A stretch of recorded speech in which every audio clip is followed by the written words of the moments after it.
They called her the Broken Dove of Highgarden. The name, whispered first in the perfumed corridors of the court and later spat like poison in the cobbled streets, had clung to Lady Alara more tightly than her own silks. Once, she had been the sun itself, a vibrant flash of gold and crimson as she commanded her stallion across the tournament fields, her laughter a banner of youthful defiance. Now, she was a creature of shadow and silence, confined to a carved chair with wheels of polished iron, a constant, static monument to her own fall. The memory of the day the earth had risen up to meet her, of the splintering crack that had silenced her legs forever, was a tapestry woven with threads of silk and thorns, a beautiful horror she was forced to revisit in the long, still hours of the night. Her world had shrunk to the dimensions of her chamber, its gilded cage a daily reminder of the freedom she had lost. The scent of lavender and beeswax could not mask the cloying odor of pity that seeped from the very stones. Her father, Lord Valerus, a man whose heart was forged from the same cold ambition that built his castle, saw her not as a daughter, but as a flaw in his immaculate legacy. He was a creature of appearances, a sculptor of power who could not abide a crack in his marble. And so, he orchestrated the final, public shattering of her dignity. The day was chosen with meticulous cruelty, the harvest festival, when the eyes of the entire province would be turned toward the grand courtyard of Highgarden. She was wheeled out onto the high dais, not in the fine velvets of her station, but in a simple, grey woolen shift, the garment of a penitent. Her hair, once a cascade of spun moonlight, was bound in a severe knot. The autumn morning air was sharp, carrying the scent of wet leaves and roasting meats from the feasting grounds below, a scent of life and celebration that felt like a personal mockery. Her father stood beside her, his voice a blade of polished steel as he addressed the assembled crowd. He spoke of burdens, of unfortunate turns of fate, of the need for a house to purge its weaknesses to remain strong. He did not look at her. Not once. He was speaking of her as one might speak of a blighted crop or a lame horse, a thing to be disposed of for the good of the estate. The humiliation was a physical force, a crushing weight on her chest that stole the very air from her lungs. The silence of the crowd was worse than jeers, it was a vast, echoing chamber of morbid curiosity and detached pity. In the crowd, near the back where the common folk stood pressed together, a blacksmith named Cale watched, his face a mask of grim stillness. His hands, calloused and scarred from the forge, were clenched into fists at his sides. He was a man acquainted with loss, a widower whose own world had been rendered silent and grey after a fever had stolen his wife 2 years prior. His grief was a quiet, constant companion, a hollow space in his chest that the clang of his hammer could never quite fill. He had not come for the festivities. He had been summoned by Lord Valerus's steward for a contract, a new set of iron gates for the northern wall. But now he understood. This was not about gates. This was a spectacle. He looked at the woman on the dais, her face pale as winter snow, her spine ramrod straight despite the indignity heaped upon her. He saw not a broken dove, but a caged eagle, her pride a fierce, desperate light in her eyes. He saw the tremor in her hands as she gripped the arms of her chair, a small, defiant battle against the overwhelming shame. And in that moment, something in him shifted, a dormant sense of justice stirring like embers fanned by a sudden wind. The pact was made not in a grand hall, but in a cold, stone antechamber, away from the prying eyes of the court. Lord Valerus presented his offer with the detached air of a merchant haggling over livestock. The contract for the new gates, a lucrative and prestigious commission that would secure Cale's forge for years, would be his. In addition, a purse heavy with gold coin. The price was not in silver or labor. The price was that Cale would take Lady Alara into his care. She has an education, Valerus said, the words thin and brittle. She can be of some use to your child, perhaps. Teach her letters. Beyond that, she is your concern. She is no longer of this house. Her name will not be spoken here again. The transaction was stark, brutal. She was being traded for iron and gold, cast off like a piece of worn-out furniture.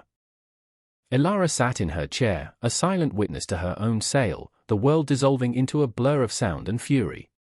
The cold metal of the Lord's coin pressed against Cale's palm, feeling heavier than any anvil.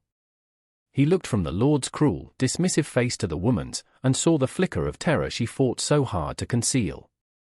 He thought of his own daughter, Lyra, lost in her own silent world since her mother's passing.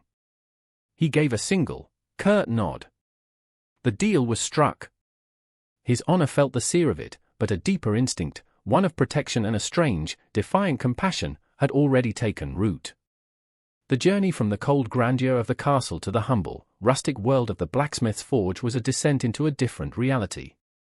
The wheels of her chair bumped and jostled over the uneven cobblestones, a jarring rhythm that echoed the turmoil in her soul. Cale pushed her, his steps slow and steady, his silence a heavy cloak around them. They left the scent of polished stone and beeswax behind, and entered a world that smelled of coal smoke, hot metal, and the earthy dampness of the nearby woods. The forge was attached to a small, timber-framed cottage with a thatched roof. It was a place of raw creation, loud and vital.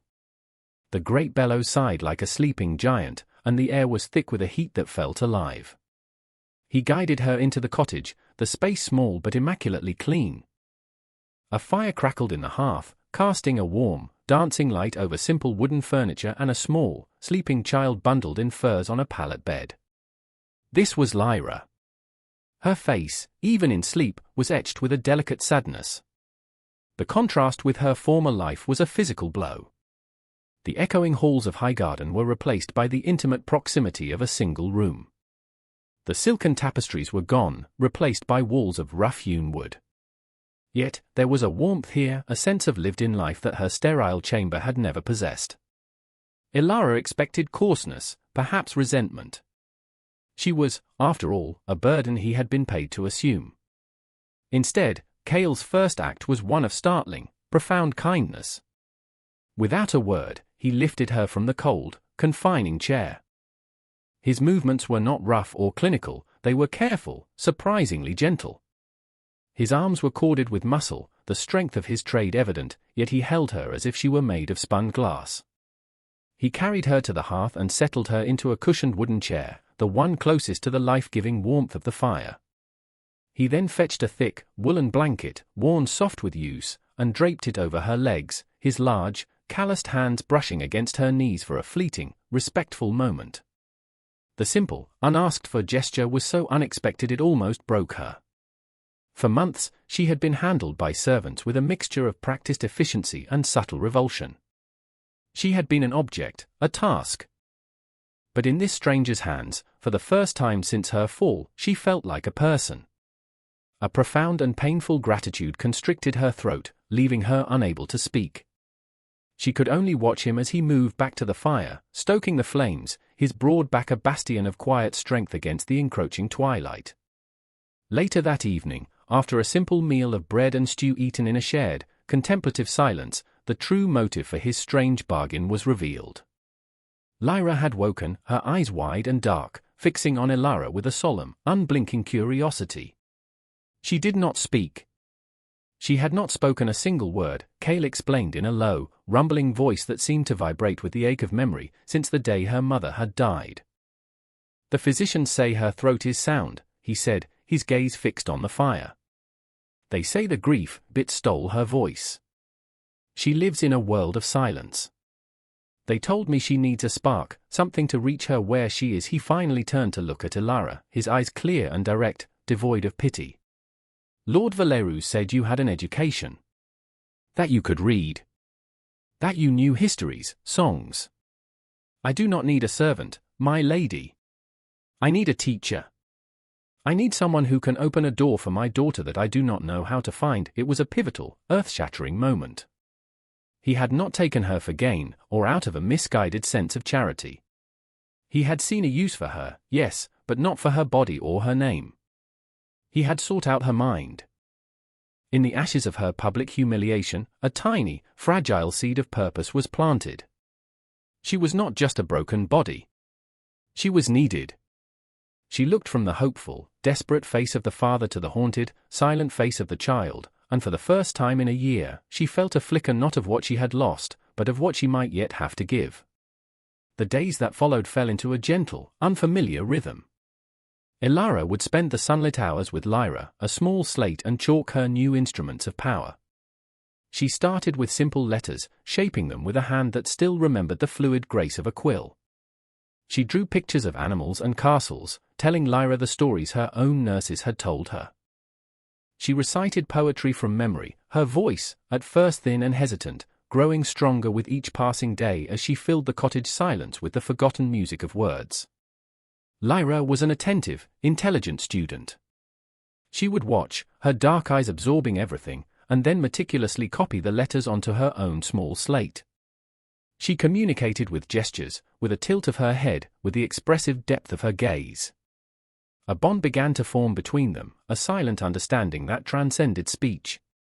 In the evenings, Cale would return from the forge, his face smudged with soot, his presence filling the small cottage. He would sit by the fire, listening to Ilara's lessons, a quiet approval in his eyes. He never intruded, but his steady, protective presence was a constant comfort. He was a man of few words, but his actions spoke volumes. He built her a small, sturdy table at just the right height for her chair. He fashioned a clever hook to help her retrieve fallen books. Each small invention was an act of care, a testament to his observant kindness. One afternoon, as a cool autumn breeze rustled the leaves outside, Ilara found herself telling Lyra the story of Icarus. As she spoke of the boy who flew too close to the sun, an old, familiar pain tightened its grip on her heart. She faltered, her voice catching. Lyra looked up, her brow furrowed with concern, and placed a small, warm hand on Ilara's. The simple touch was an invitation. Later that night, as the wind howled outside and Cale sharpened tools by the firelight, the story of her own fall finally spilled out. She spoke of her beloved horse, Apollo, of the sheer, exhilarating freedom of the gallop, of the sun on her face. She described the jump, the miscalculation, the sickening lurch, and the final, bone-shattering impact. She spoke not with self-pity, but with a raw, aching grief for the woman she had been. Cale listened, his hand still, his gaze never leaving her face. When she finished, the silence in the room was thick with shared sorrow. He then told her of his wife, Ilira. He spoke of her laughter, of the way she would sing as she tended her garden, of the sudden, aggressive fever that had swept through the village and taken her in a matter of days. I was holding her hand, he said, his voice rough with unshed tears.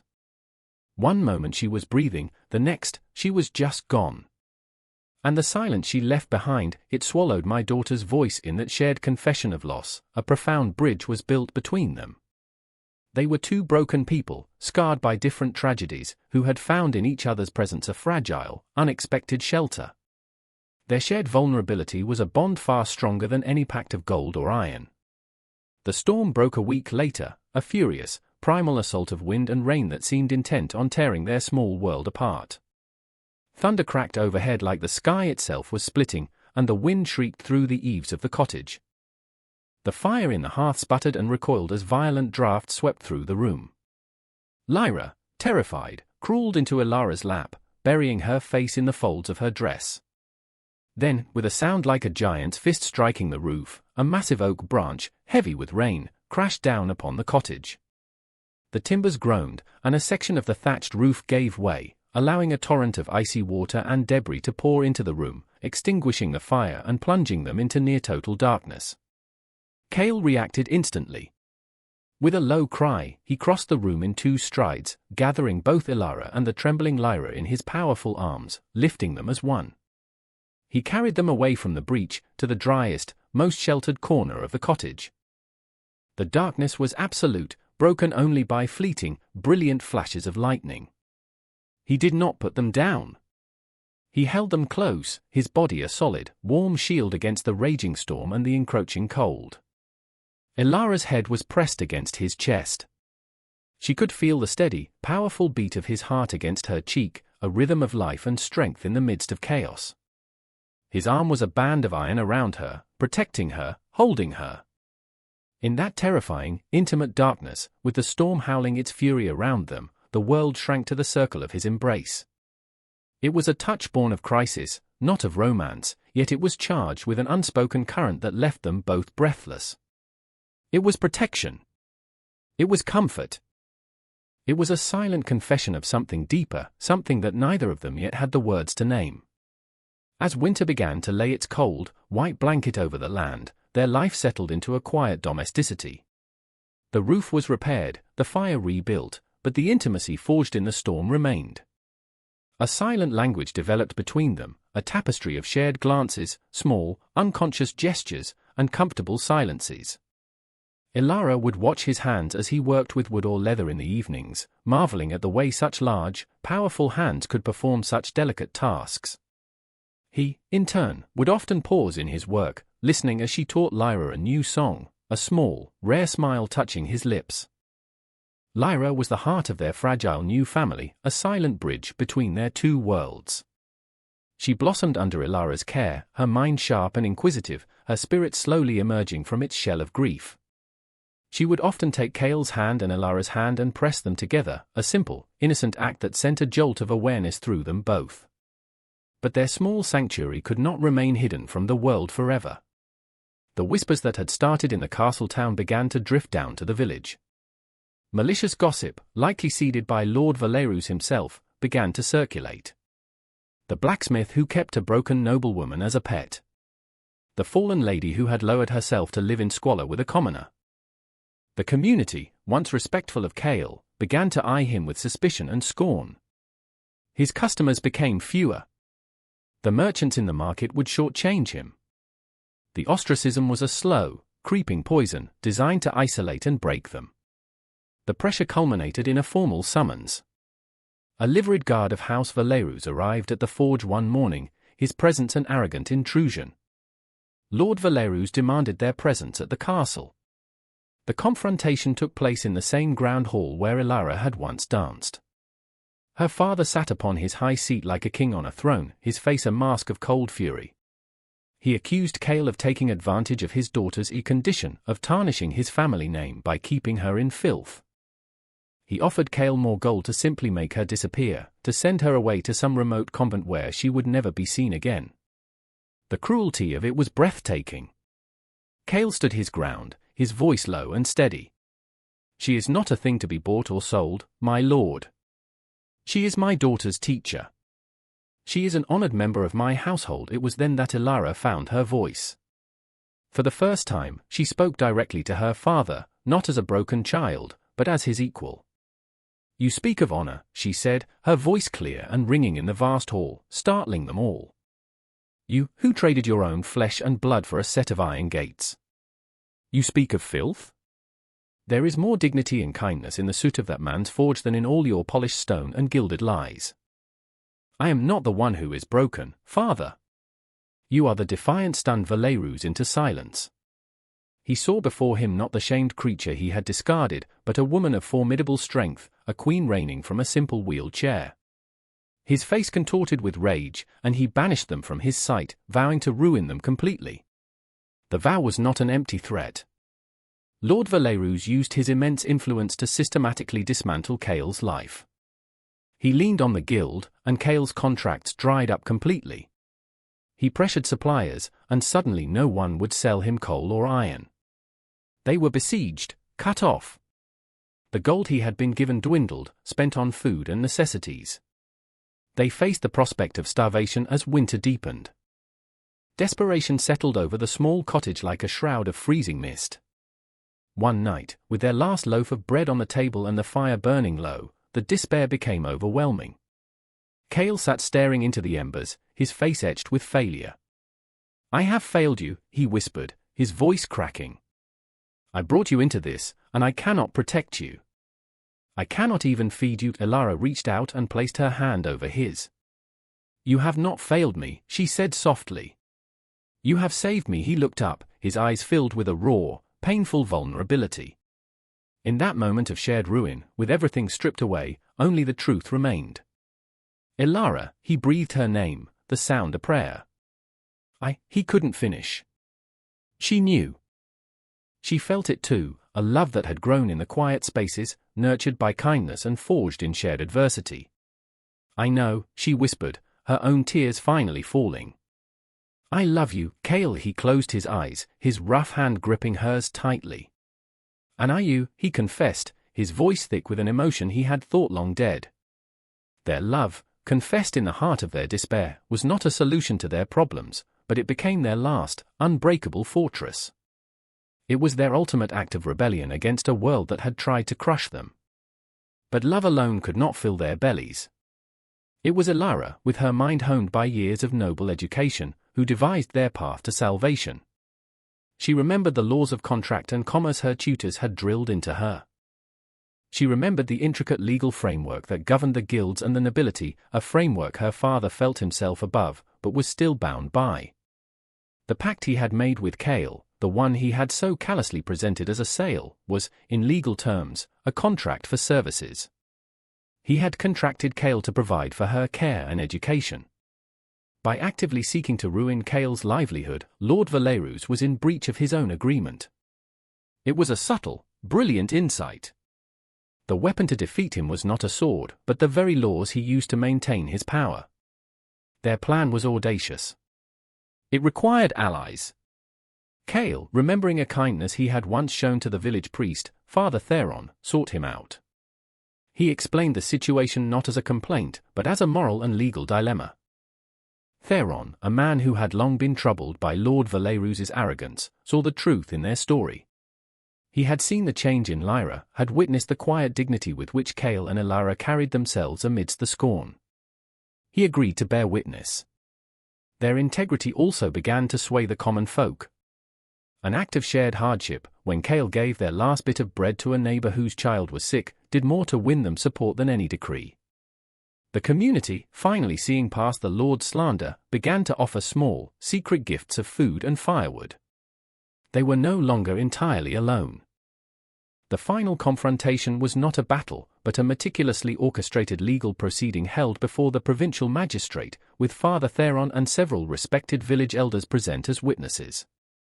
Lord Valerus arrived expecting to finalize their ruin, to have them evicted and cast out as vagrants.